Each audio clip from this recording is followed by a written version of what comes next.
In Breaking Bridget, people have lost their sense of humor. Listen up. Internet people galore. Everyone's lost their sense of humor because everybody takes everything as a personal affront. You make a joke on Twitter or say anything sarcastically. Everyone's so identified with their politics and their beliefs that they cannot take a single joke without acting like it's a personal attack. There's a lot of hypocrisy out there right now, and hypocrisy is ripe for the picking and making fun of, and it's happening all around us. And you cannot get through life without being a hypocrite. You have to be able to make fun of yourself. You have to be able to make fun of the world. You cannot take things so seriously. When it came out that Trump had COVID, a lot of people were laughing, I think, more at the irony of it. Then there were people who were wishing him to die, which is horrible. You shouldn't wish anyone to die, especially if you're one of those people who's like, the cruelty is the point about Trump all day long, and then you're a cruel person. Don't become what you hate. This isn't hard. But then, on the other side, there are all the people who drink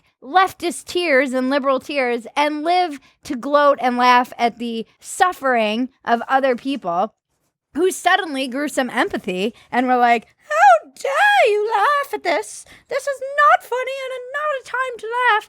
And clutching their pearls about anyone laughing at the irony of this situation, which the irony of this situation of our president getting COVID is frankly hilarious. So everybody just lighten up. It's serious, but it's also kind of funny. And of course there's going to be schadenfreude. Of course there will be. You see it from all sides all the time. It's like Twitter in particular is like the Vegas of the social medias. It's where everybody goes to be the shittiest version of themselves. And schadenfreude is what drives the engine of that entire mechanism. The laughing at other people's suffering or ill fortune.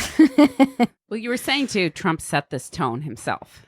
Yeah, people didn't like to hear that. He makes fun of everything. If Biden got coronavirus, we would never be hearing the end of it from dear leader. Ever. He would be mocking it. He was making fun of Biden for wearing a mask 2 nights before he said he had coronavirus. I'm sorry. That is a South Park episode and hilarious. I don't wear masks like him. Every time you see him, he's got a mask. He could be speaking 200 feet away from it. He shows up with the biggest mask I've ever seen. He was making fun of Hillary when she had a pneumonia. And she can't make it 15 feet to her car. Give me a break. Give me a break.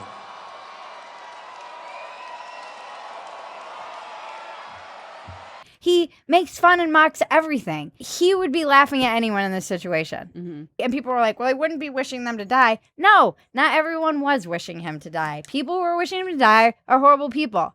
Anyone wishing anyone to die online. And I see this all the time, even when people do die. Everybody's like, ding dong, the witch is dead. It's not good. Most people were just like, this is freaking ridiculous. Uh-huh. Mm-hmm. You got to be able to laugh at everything, even the dark. The dark is the funniest. I know, it really is. I've been through some very dark times in my life. And perhaps this is why I have this coping mechanism, because laughter has truly saved my life. And you have to be able to joke about the dark stuff. We are in some darkly hilarious times. Darkly hilarious. I pray for everyone who has lost their sense of humor in this darkly hilarious time, because it's the only way. You've got to stay hopeful. You've got to stay positive. You have to kind of keep going, put one foot in the front of the other. Otherwise, you can let this stuff just collapse you into a pit of despair and nihilism, and that is not good for anyone. It's certainly not good for you. Look around at your immediate life. Take stock of your relationships.